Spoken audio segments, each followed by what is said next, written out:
Hi, Nasim here. Welcome to Breeze In, Breeze Out.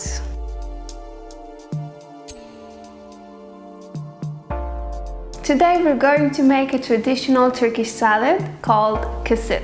For this salad, we need 2 cups of fine ground wheat bulgur, 1.5 cups of boiling water, half a cup virgin olive oil, a teaspoon of salt and pepper flakes each, 2 tablespoons tomato paste, lemon juice freshly squeezed, herbs and vegetables of your choice. However, the original herbs and vegetables are parsley, dill, mint, and spring onions. I'm using leek, broccoli, and sweet red paprika.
Our salad is ready. Enjoy it with some fresh lettuce leaves. It's hearty and healthy and can be used as a meal as well.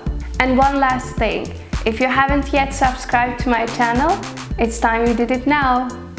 Bye bye.